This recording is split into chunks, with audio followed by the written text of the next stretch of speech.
Hello, welcome to my channel. My name is Hannah and let's talk Les Miserables. So today is the first day of my husband's new project. He works for a company where they basically like pimp out their employees to other companies to do developer stuff. My husband usually does front-end stuff, but this project is back-end for the first time. Basically, like before he helped a bank with make an app, and he worked for L'Oreal for something with their website. So he does stuff like that. But since the first lockdown of 2020, because of COVID, he's been working from home. And this is the first time he's had to go into the office. So this new project, he has to go in 3 days a week. And I am very happy about that, obviously, because 2 years straight of being together like every single day in a studio apartment is too much. Like, I do not think that's healthy at all. So even though it's just 3 days a week, I think it'll do a lot of good for our relationship and mental health on top of that. But I'm just kind of getting cozy here to get ready to read the chapter for today. It's raining and very gray outside. And for the first time, I decided to try to read with like the fire sounds going. I never really thought to do that before, but I've seen some other videos of people doing that, and I thought that's actually a really good idea. So I'm gonna try that out for some atmosphere vibes. So I should be back in just a little bit.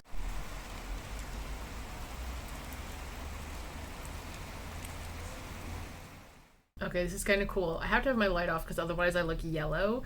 But since I have the fire thing up, you can see it like on my face. I don't know, it's an interesting effect. So I just finished my chapter for the day, but the one I read yesterday has a very, very messed up paragraph that comes out of absolute nowhere. So the title of yesterday's chapter was Efforts to Console Mère Hushlu. I don't know if that's how you say her name or not. Like, the last 4 letters of her name is literally the word for wolf. Basically, Grantaire, I believe it was, like, really insulted her. And since they're, like, in her pub tearing up her shit, she's just like, what the fuck, dude? And then Victor Hugo makes a comparison that he definitely should not make.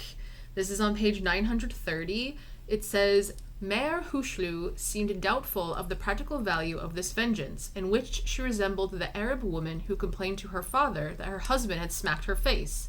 You must pay him back, father, an affront for an affront. Which cheek did he smack? The left. The father thereupon smacked her right cheek. There you are. You can tell your husband that he chastised my daughter, and I have chastised his wife. Oh my god. I'm kind of surprised that's still in there today. But yeah, this is the first time, because usually obviously in older books you're going to see like some words that perhaps we don't use today, some thoughts that aren't exactly contemporary or forward thinking kind of thing. But I think this is the first time in Les Miserables where I've read something and it's just like stopped me in my tracks kind of thing. And I'm hoping that is the only instance because holy shit. But pretty much like those first 2 paragraphs were the only thing about that woman. And then it goes on talking more about the barricade and stuff. Like there's a room in the bar where they are like making bullets and stuff. And why did it look like it just get darker in here? And there's actually 2 barricades. This I really did not know. Basically the next street over, like the pub is between the 2 barricades because I think the pub was on a corner or something. And so like right on the other side, they have another barricade. Okay, there must have just got like even more dark outside because this just got super dark. All right, I'm gonna try and turn the light on. Oh God, yeah, that made it so much brighter. But I hate how this looks. But anyway, just gonna roll with it. So they're pretty much just building up the barricade. There's not really much like going on. Gavroche is like, can I have a functional gun? And I think it's Enjolras. Yeah. Oh no, it's actually Combeferre that says this first part. A musket at your age? Said Combeferre. And why not? I had one in 1830 when we kicked out Charles X. When there are enough for all the men, we'll start handing them out to the children, said Enjolras, shrugging his shoulders. Gavroche turned upon him and said with dignity, If you're killed before me, I shall take yours. Urchin, said Enjolras. Greenhorn, said Gavroche. This is on page 932. So they're just kind of going back and forth, Gavroche trying to find a gun. And then we get to the chapter I read today called The Preparations, which really isn't much of anything. It's just talking about how, like, bullets were passed out, like each man got like a pack of 30 and they're still making more. Talking about how they had thought about building a 3rd barricade, but that they wanted to keep away early wanted to keep a way open to talk to like the outside world kind of thing. And that's really about it. Now it's like the waiting game for stuff to happen, which the next chapter is called Waiting. So that's where we're at today. Not much else is happening today either. I'm actually in the middle of another reading vlog, and so I'm probably going to read a bit of that book now. But beside that, this week is just supposed to be really cool. Like, we're supposed to be in the low 60s, high 50s, but every day is also supposed to rain. I'm just kind of going to be taking things day to day on what I'm going to be doing, because I am not a fan of going out in the rain. Look at him grab his face. How are you breathing? Was your nose cold? Oh, hi. Hi, baby boy. Is your nose cold? Oh no, your nose is warm. So cute. It is a few days later, I believe, and I just finished reading 2 chapters in Les Miserables. I'm actually going to read quite a bit of the first chapter. It's very, very short. It was a lot shorter than I was expecting, but I think the best way to explain it is to just read it, really. So this chapter is called Waiting, and this is page 934, and it says, "What did they do during those hours of waiting? We must tell of this, since this too is history. While the men were busy making cartridges and the women busy with their bandages, while the lead for musket balls was bubbling in a large cooking pot on the stove, while armed lookouts kept guard on the barricades, and Enjolras, whom nothing could distract, inspected his dispositions, Combeferre, Courfeyrac, Jean Prouvaire, Puy, Bossu, Jolly, Bahorel, and a few others gathered together as though they were the most peaceful of student occasions, and seated within a few feet of the defenses they had built, with their loaded weapons leaning against their chairs, in a corner of the tavern which they had transformed into a fortress, these gallant young men, brothers in the supreme moment of their lives, recited love poems. Do you recall how life was kind, when youth and hope still filled our breast, and we'd no other thought in mind than to be lovers and well dressed? When your age added in with mine, made 40 by our reckoning, and paupers who did not repine, for every winter's day was spring. Brave days of modesty and pride, when Paris was a lover's feast, I brought you flowers at Eastertide, and pricked my finger on your breast.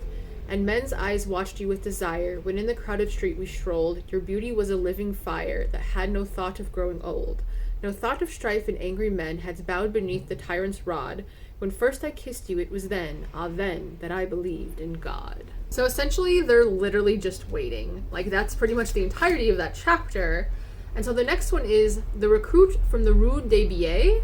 And I don't remember this guy joining. I remember Eponine in Disguise, or at least who I thought was Eponine in Disguise, being like joining, but now I'm really confused because the way that person was described, I think it has to be Eponine, but I really cannot remember, so I'm wondering if when I edit this I'm going to find out. But basically there's this person that's just kind of sitting in like the darkest corner of the bar, and they have their own musket, and they're just kind of sitting there like watching everything that's happening, and Gavroche is looking at them and he's like, no, it can't be. And that's when Enjolras comes in to give Gavroche a mission to go out and find out what the fuck is going on, what's taking so long for people to get there kind of thing. Gavroche is like, you know that guy in the corner there? Yeah, that's a policeman. And Joe grabs some people and confronts him, and it turns out to be Javert. And so he is like tied to a fucking pole immediately. Gavroche actually asks for his musket. Pretty much Javert is just like, why don't you kill me now? Because they're like, when the barricade is about to fall, that's when we'll kill you. And they're like, well, we don't want to waste bullets. And he's like, knives exist. And they're like, we're judges, not murderers.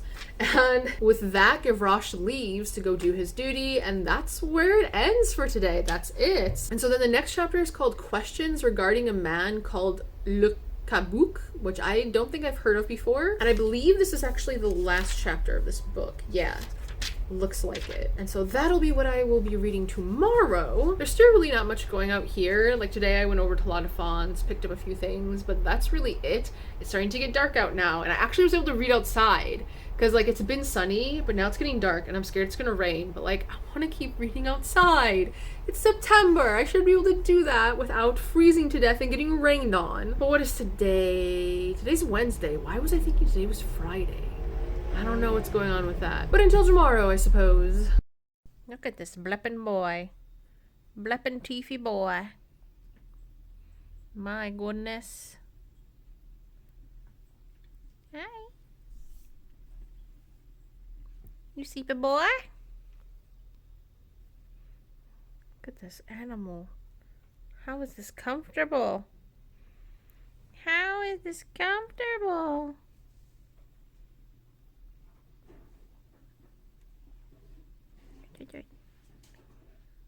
Oh, oh, oh. Oh, big stretch. I feel like I kind of look like an old man right now, but I am freezing, so I'm like bundled up in a lot of stuff, and I even had gloves on before, but I just took them off to do this. But anyway, I read 2 chapters. The first one is the questions regarding a man called Le Cabuc, and I have no idea if I'm saying that right, but it's Cabuc, so like Kabuk? I don't know. But this is one chapter where I'm mainly just going to be reading a lot from it because it is just very impactful. So this is on page 939, and it starts out with, "The tragic picture we are printing would be incomplete. The reader would not see in their true proportions those momentous hours of civic travail and revolutionary birth wherein confusion was mingled with noble striving. Were we to admit from this summary account the incident of epic and savage horror which took place almost immediately after the departure of Gavroche." And so then this is the Le Cabuc guy speaking. He basically just joined them randomly as they were setting up the barricade and everything. "You know what, comrades? That house is the place to shoot from. With marksmen at all the windows, devil a soul could come along the street. But the house is shut. We can knock, can't we? They won't open. Then we'll break down the door." The door had a massive knocker. Le Cabuc went and hammered on it without result. He knocked a second and a third time, but there was still no response. "Is anyone in?" shouted Le Cabuc. Silence. So then he picked up a musket and hammered on the door with the butt. And then it goes on describing the door, and it says, "However, they had evidently alarmed the inmates, because eventually a light showed and a small window on the 3rd floor opened to disclose the grey head of a man who was presumably the doorkeeper. 'Messieurs,' he asked, 'what do you want?' 'Open the door,' shouted Le Cabuc. 'I'm not allowed to, monsieur.' 'Do it all the same.' 'Out of the question.' Le Cabuc leveled his musket, aiming at the man's head, but since he was standing in the street and it was very dark, the doorkeeper did not see him. 'Are you going to open or aren't you?' 'No, monsieur.' 'You refuse?' 'I do, my good.' The sentence was cut short by the report of the musket. The ball took the old man under the chin and traveled through his neck, severing the jugular vein. He sank forward without a sound, and the candle he had been holding fell from his hand and went out. Nothing was now to be seen but a motionless head resting on the window ledge and a rising wisp of smoke. 'There you are,' said Le Cabuc, grounding his musket on the cobbles. Scarcely had he uttered the words than a hand fell on his shoulder, gripping it as tightly as an eagle's talon, and a voice said, 'On your knees.' So this, I think, is the most brutal scene in this book so far. I don't think we've really had too much talk of death besides Fantine.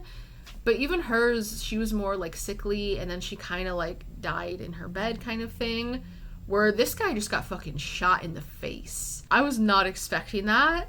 And like when I read that first paragraph at the start, I was like, oh, like what is gonna happen here? This is definitely a bit different and a lot more serious of a tone. And so basically the person that said "on your knees," that's Enjolras, and he saw what had just happened. And so it says, "He turned to confront the white, cold face of Enjolras, who had a pistol in his other hand. He had been brought out at the sound of the shot. 'On your knees,' he repeated." And basically, even though like this Le Cabuc guy is supposed to be like super broad and strong and everything, Enjolras basically strong arms him into kneeling down. And I didn't really understand what was happening at first, because I'm just like, no, he's not going to do that. But he does. And so this is on page 941 now. It says, "Pull yourself together," he said, he being Enjolras. "Pray or ponder. You have 1 minute."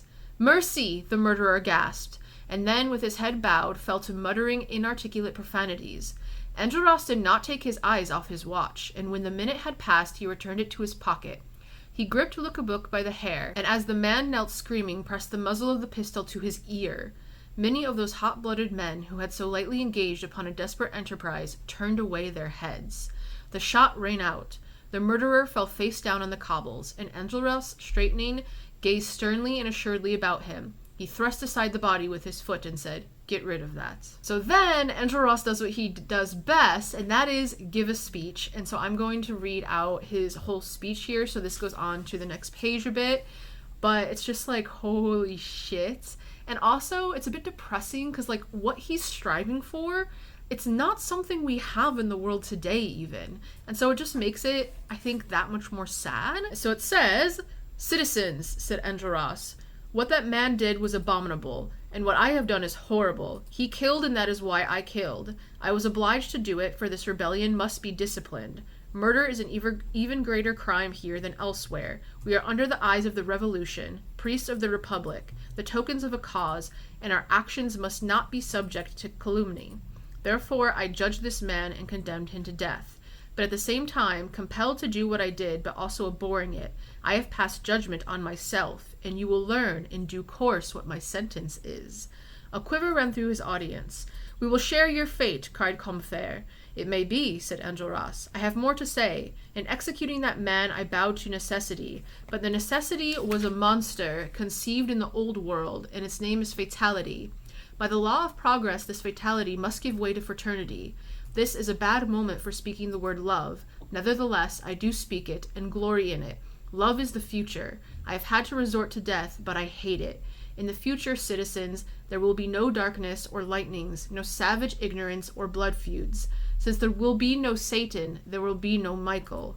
No man will kill his fellow. The earth will be radiant. Mankind will be moved by love. That time will come, citizens, the time of peace, light, and harmony, of joy and life. It will come, and the purpose of our death is to hasten its coming." That is so fucking depressing. Like, holy crap. Like, I'm actually getting a bit of goosebumps right now. That's a really good speech, I think. And, oh man. But there's only just a few more paragraphs after that, so that's basically how that chapter ends. And that's also the last chapter of this book, because then we switch back over to Marius's perspective with book 13, called Marius Enters the Darkness. And the first chapter is called From the Rue Plumet to the Quartier Saint-Denis. And this is pretty much Marius just being, like, depressed as fuck over Cosette not being there. Like, it even calls him half crazed with grief. But if you remember, where we had ended with his perspective is he had heard this voice telling him to go to the barricade. And so this is exactly where we're picking up with him. And it says, "The voice had sounded to him like the voice of fate, but in reality it was the voice of Eponine." So he makes his way, and it's actually telling, like, all the streets and, like, areas he went through. So I'm actually gonna see if I can figure out his route on, like, Google Maps or something. So if I was able to do that, I'll pop it up here, but if not, sorry about that. So I think that's what I'll try to figure out next. But yeah, it's basically just being like, he went through the Champs-Élysées, he came to the Rue de Rivoli, and, like, there were people, like, around him shopping, but you could see other people running to get toward, like, barricades and stuff. And then he kind of just ends up in a place where there's, like, absolutely no people. He passes by where there's a barricade that had been, like, half built but was abandoned. So just kind of showing his journey to try to get to the barricade. And the very last little paragraph of that chapter, this is on page 945, it says, "It was at least a sign of life, but nothing else happened. Marius's journey was like a descent down a pitch-dark stairway. Nevertheless, he went on." So he hasn't even reached the barricade yet. But then the next chapter is called Paris, a Bird's Eye View. So I wonder how that is going to be. But for now, we are back to Marius, and he's pretty much just thinking, like, yeah, I'm going to go to the barricade and get myself killed, because what do I have to live for now that Cosette's gone?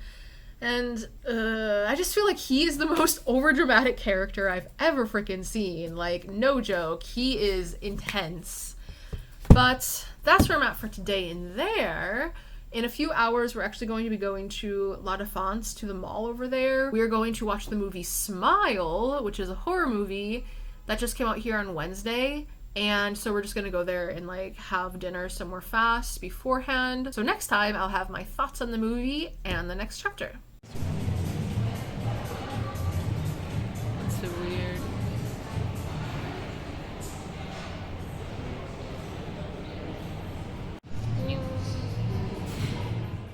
Hello again. So there really isn't much to say about today's chapter in Les Miserables.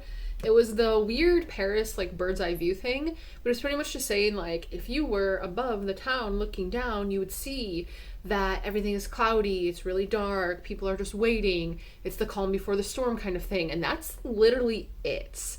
It really didn't describe anything that's new to us or anything, and it pretty much just said, like, the same street names that it's repeated a million times by now. So there wasn't too much interesting happening there. There is actually one more chapter in this book, though, and I'm not going to read it today, though, because it's fairly long, and it takes us back to Marius, and so I think it's when stuff's finally going to start happening. I'm going to save that for the start of next week. So a bit of an anticlimactic end to this week, though, especially since today is actually an event here called Nuit Blanche, or White Night, and it's where a lot of museums and, like, exhibits, and there's, like, art installations and stuff where they'll be open late into the night, like until midnight, or some will be open till 1 or 2 a.m. kind of thing. And there's a lot of, like, programs that are only happening tonight where it's like a temporary art installation that's like outdoors kind of thing. But I was looking through all the events and nothing really caught my eye. Like, most of the museums we've been to already, and we don't really like going out in the evening. Like, we might as well be, like, super old, because, like, if it's dark out, I don't want to go out. I want to be at home when it's dark. So there's just really not much happening. But also tonight, I might try to do this. I'm not sure, but it's supposed to rain this evening, so we'll just kind of have to see. But the Eiffel Tower, its lights and everything, they're actually going to be pink tonight to support, like, breast cancer awareness. And I'm interested in trying to get a few pictures of that if I'm able to, but I'm still really on the fence for that. Tomorrow, though, we're actually going to the Animal Expo. It is in... Appa is eating his house, don't mind him. It is at the Parc Floral in Vincennes, which I've shown on here before. I want to go cry over some chicken cats. The Sphinx cats. That's basically, there's like a bunch of animal breeders and stuff. They show like their kittens and everything. And I really want a Sphinx cat someday. I call them chicken cats since they're naked. And the last time I went, I literally cried when I saw the kittens. So I will probably end up doing that again. But I just like going and seeing the animals. Like, there were even chinchillas there last year, although I was not happy about that because it was way too hot in that building for them. Might pick up some things for the cats. We'll just kind of go and see what they have. And then also at 2 p.m. tomorrow, I have my book club meeting. So that's going to be a really busy morning / afternoon for me. That's pretty much all that's happening this weekend. Today is definitely more of a chill day. Toma's actually at the Warhammer game shop because there's a like Warhammer campaign starting, and he signed up to play in 2 weeks, but he wanted to go and watch them play today. So I have the house to myself for a bit, which I definitely don't mind. And I'm probably actually gonna start a new book. I'm kind of like in between reading stuff just for pleasure or for a reading vlog. So I have some library books I really need to get started on. So I might pick one of those up. I don't know. I'm always so unsure, and then I get distracted by something and completely forget what I was going to do. But anyway, I'm kind of just rambling here. But thank you for hanging out with me. It is always appreciated. And until next time, bonne journée and au revoir. Oh wait, I forgot to talk about the movie Smile. So we went there last night, and I am conflicted about this movie because I actually enjoyed it. I enjoyed it more than Toma, actually. And I ended up giving it a 3.5 out of 5. However, there's one scene in here which, content warning, deals with animal death, and I was not expecting it. Although when the scene started happening, I knew exactly where it was going, and so I was like, no. Usually I try to look up the site, like, does the dog die, before seeing a movie, but I don't know, this movie really didn't hit me as one where I would have to do that, and it honestly just slipped my mind. So I really wish I had, because then we probably wouldn't have seen it in theaters, actually. I really try to avoid where I'm in a situation where we can't skip those scenes, because I think it even affects Toma more than they affect me. I just don't like them. They aren't scary to me. It's just not disturbing, but just sad, and it's something I don't want to see because obviously it reminds me of every time I've had an animal that has passed. So that really took me out of the movie for a bit. But this was one where, like, we were in a packed theater and everyone was like freaking out, so there was like a really good atmosphere going on for it. There are a lot of jump scares, but there were some also more subtle scares, which I think were a lot more effective. But the music score for this one actually really helps to ramp up that tension and anxiety. Like, I felt like my body was tense throughout the whole movie. And there was also a lot of shots where they were really like close in on the people's faces when they were talking.